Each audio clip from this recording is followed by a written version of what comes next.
Alright everyone, welcome to week 5 of the singles only adventure series that we are currently doing. This is our deck from week 4, and what we were running was 2 Cyber Eldanin, 3 Cyber Dragon, 2 Cyber Dragon Dry, 3 Reflect Bounder, 1 Cyber Phoenix, 1 the Light Hex Sealed Fusion, 3 Cyber Dragon Core, 2 Cyber Dragon Nashter, 3 Cyber Dragon Hers, 1 Fusion Deployment, 1 Cyber Rev System, 2 Power Bond, 3 Evolution Burst, 2 Machine Duplication, 2 Cyber Repair Plant, 3 Mystical Space Typhoon, 3 Limiter Removal, 1 Cyber Load Fusion, 2 Wabako, 2 Dimensional Prisons. And then for our extra deck, we were running 1 Cyber End Dragon, 3 Cyber Twin Dragon, 1 Divine Arsenal AA Zeus Sky Thunder, 2 Cyber Dragon Infinity, 3 Cyber Dragon Nova, and 1 Cyber Dragon Seeger. So let us show you what we are swapping out for this week, as well as swapping out one temporarily for the Cyber Jar in order to do our challenge. Alright, so for this week we are going to be temporarily pulling out Cyber Dragon Hers.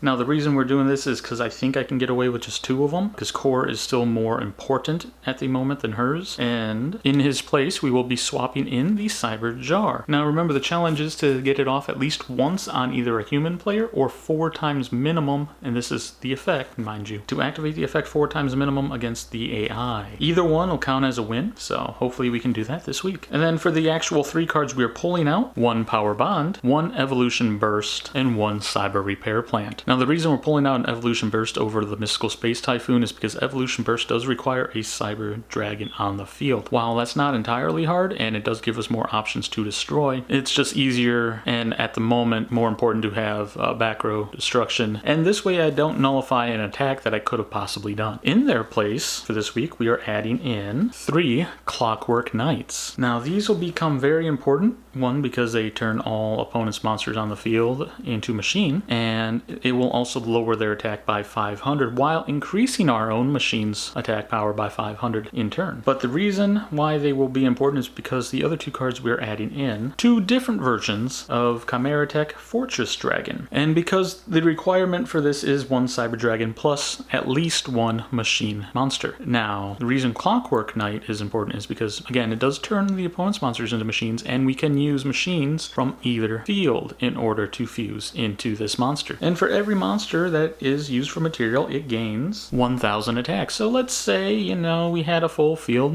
opponent had a full field, I activate Clockwork Knight. That's what, like, and this is including the extra monster zone, 12,000 attack, I believe, in just, you know, a normal hit. So that'd be pretty cool. Obviously, we won't be able to hit that too often, but when we do, that's, you know, a fair amount of damage. Plus, just having anything at like 3,000 or higher is still pretty great too. So that is the reason why we are swapping in 3 Clockwork Knight and adding in these 2 to the extra deck. Now this week we only have 2 upgrades for the cards, and that is 1 secret rare copy of Cyber Rev System. I believe our other one was an ultra rare, if I remember right, so that is a nice and beautiful upgrade. And then the final upgrade will be Divine Arsenal AA Zeus Sky Thunder. This is one of the main reasons I did shove him into the previous week, but Sky Thunder by himself is just an amazing card. So we are bumping him up from the ultra rare to ulti rare. Look at that. Ooh.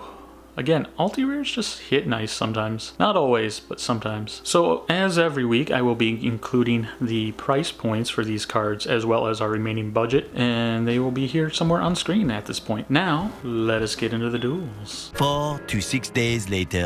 Alright guys, so for this week we are actually dueling 3 different human players. They are all from my chats, so my community here at YouTube, and as you can see, Pooh is the first one, and he is playing a Dark World deck. I'm assuming, if I remember right, he told me that it was the one I had showed on the channel at one point in the past. And honestly, he's already popping off real well. He had summoned Acid Golem and I think Lucid. All I can do is get out Chimera Tech Fortress Dragon, which would have helped had he not had Skill Drain. So that lowered my attack to 500, which is a huge bummer because now essentially everything can get over it quite easily. Dimension Prison did help me at that very moment. However, Reflect Bounder comes out at 2200. The Skill Drain's still in effect, so it's not fully effective. Card Destruction comes out on the field and gives me okay replacements. However, I am thinking I'm not going to have a chance because he does have Grapha and already got into the grave, so it should be coming out here in just a moment. dragged down into the grave, got me, you know, machine dupe, but as you saw, that didn't really help because it never got back to my turn. So, duel number 2 against Dead Pooh. Again, still playing Dark World. I think he doesn't get quite the hand he wanted this turn, although my hand looks pretty lit right now, except card destruction. So all my cards go to the grave, which was not helpful in the slightest. So I don't remember exactly what I did, but I believe I actually am able to pop off quite well here with the few cards I do have. Get Master out to special summon Cyber Dragon back from the grave, Machine Dupe to get the other 2? Yeah, the other 2 Cyber Dragons. I forgot I shuffled one back into the deck, which was helpful. It's to get Cyber Twin Dragon and Cyber Dragon Infinity out. Infinity, of course, pulled in what I believe Grandpa and ended up winning me the game right then. 1 turn kill, guys, so OTK.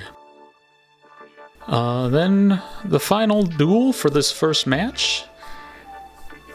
He starts Dark World dealings and goes off for a little bit here. Skill drain again, face down on the field. So, all I have is dry in hand. I guess I could have used the Evolution Burst. However, I wanted to get some damage in right away instead. That, and I don't think I could because Skill Drain negates the effect that Cyber Dragon Dry becomes Cyber Dragon. So, yeah, I couldn't do it anyways. However, Mystical Space Typhoon comes into play and very much helps. So Chimera Attack Fortress Dragon also hits the field and clears it. So now he's playing top deck, hoping he can get something in order to have himself an out. Master into Cyber Dragon, Evolution Burst to clear the field, and then 2 Chimera Attack Fortress Dragons on the field, take him down to 800. Now as a last ditch effort, he uses Allure of Darkness and fails. Did not get a single dark monster, which is unfortunate because now I'm just going to finish this match. Alright, let's just watch it go. Seeger powers up my fortress, and boom. Alright, so now we're going on to match number 2. I believe it was against Obelisk Blue. Yes, it was.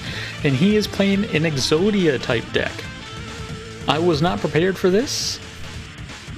I thought I could actually do a lot more damage this first game by doing what I'm about to do here, instead of what would have been the smart play and not have pulled out both Chimera Tech Fortress Dragons. Especially seeing as his one monster is not face up, so I couldn't use it as one of my material. See, like the full-on damage there is what? 7,000? I could have been close except Marshmallow. And then all the... what's the term I'm looking for? All the stall cards, of course, which are prevalent in Exodia decks. I do learn from this match for the next one, though. Not the match, but the duel. And make better decisions, so. However, it's going to be a long stall match, because turn after turn, there's either a Nightmare, Steel Cage, or I believe Swords of Revealing Light in this one. I could be wrong. Let's wait and find out. However, I do get Infinity out, so at least that can help moving forward in this match. Jinzo, I'm not really worried about because it does get depowered. He tried to take out my Clockwork Knight with his Nightmare Phoenix and failed because Infinity. Infinity helps try to have it on the field whenever you guys can. So why not have a second one? We'll get rid of the back row just in case and use Infinity to negate Marshmallow. And now we'll just attack and I believe, yeah, and take him out. Alright, so that was Duel 1. Let's move on to Duel 2 against Obelisk Blue. Now this one I actually do feel a little bad for because of the Lower Darkness, forcing him to get rid of the left or right hand of Exodia. And he did play one card that could have got him back, could have got it back for him later. However, I believe I eventually cleared the field somehow. Or he does, I don't remember. But I think I do with like Mystical Space Typhoon or something. Like I could have easily with just Zeus there, but I never activate Zeus's effect during this match. I could have and just had one a lot quicker, but I wanted to see if he could have done anything. Pot of Avarice helps him, you know, but that only helps with graveyard monsters, not banished ones, which is unfortunate. See, again, Infinity just overworking his effects. Swords of Revealing Light, that didn't really bother me, so I wasn't going to negate it. I mean, yeah, it stalls for 3 turns, but he can't attack me either, so... And here we go! Cyber Jar is on the field. Will I get to flip it up? And poo-doo!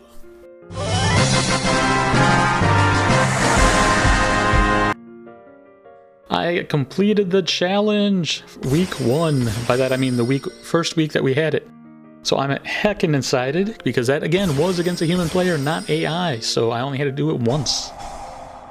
Okay, so we'll activate 2 Mystical Space Typhoons. Get rid of that and the middle one. I believe that was when I got rid of that jar, right? Or is it this? Oh, there it goes. There goes the jar. So he can never get his Exodia back. He probably, if he plays this deck again, I'm assuming he'll have more to pull back from the banish pile, just in case that happens again. Because, I mean, look at that. He has 3 pieces in his hand right now. But he can't ever get the 5th. Like, oof. That's gotta suck. Because otherwise he would have won with Exodia, guys. That would have been pretty awesome to see. So we get Cyber Twin Dragon, Cyber Dragon Infinity, and Reflect Bounder all on the field at the moment. Just waiting for the Swords of Revealing Light to fizzle. Messenger of Peace. Yeah, we're not going to allow that. No, can't do that. Because I don't have too many more cards. I mean, I have one in my hand that could got rid of it, but aside from that, really can't afford. And we got rid of Marshmallow there, which is heckin' awesome. So don't have to worry about using an Infinity Negate.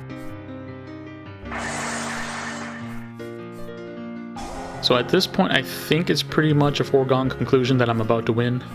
I mean, we have 2 Cyber Twin Dragons and Infinity on the field. All we have to do is attack 2 more times. 1 and 2. Boom. I would have loved, again, to see Exodia. Look at that. He had 4. All 4 pieces aside from the 1. Like, oof. Alright, and now we're going against Allie. So Allison Johnson here. Playing, I believe, like a Zombie Eldlich type deck. I don't know if this was her first time playing or...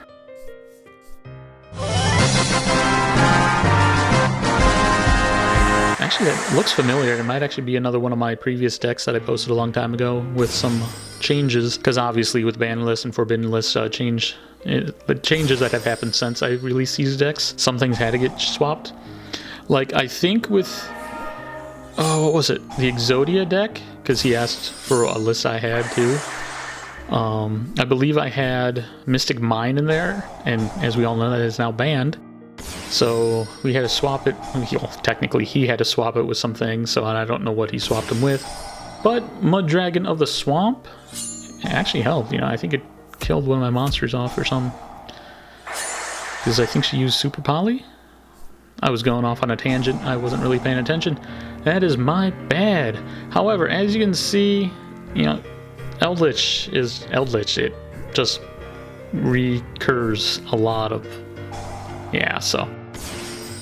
Luckily, for now, I don't summon too many a turn. Like, maybe occasionally here and there I'll summon 5 or more. But, so, I don't ever have to worry about Nibiru. At least during this match. With Zombie World on the field, all my graveyard monsters are zombies, and that is very unfortunate. But, because of Clockwork Knight, all of her monsters on the field are machine monsters. So, let's just... Well, yeah, 10,000 damage, boom. So, 2 limiter removals. You know, what you gonna do about that? Not a whole lot. Alright, so duel number 2 of the final match. We start off with Dragon Core. I think I pulled out, what, Rev System, was it? Because I think I already had Repair Plant, but So she starts with Zombie World and Banshee to get Zombie World, Hakaru, jeez, I can't pronounce it right now. Polly into another Soul Dragon, which would have been great. However, you know, I can make Chimera Deck Fortress. I don't think they knew which ones I were picking because I obviously haven't posted this video yet for this week, and Chimera Deck is just so helpful in clearing the field, guys. Like, it was a great decision for this week, and next week will be an interesting choice as well. Because I will be playing Sin Eater and his Crystal Beast. I believe he'll be on week 3-ish, maybe 4, by the time we get to duels. So, 2 Chimera Techs and Cyber Dragon. I mean, again, not a whole lot you could do on that during that particular duel. Wait, did I? Yeah, I think I also got a Cyber Dragon.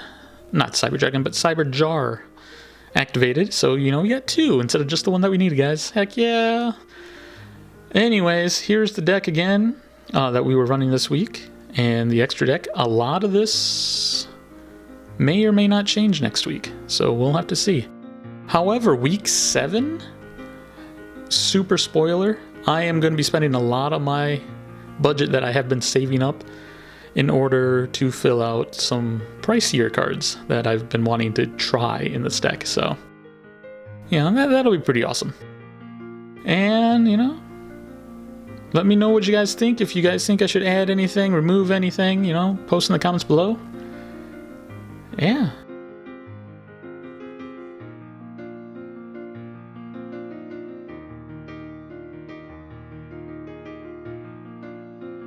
And a thank you to Justine Rubel, Dead Pooh, Allison Johnson, Chad the Squirrel, Loki Odison, and Jasmine Ripley for still being members of the channel. And as always, guys, peace.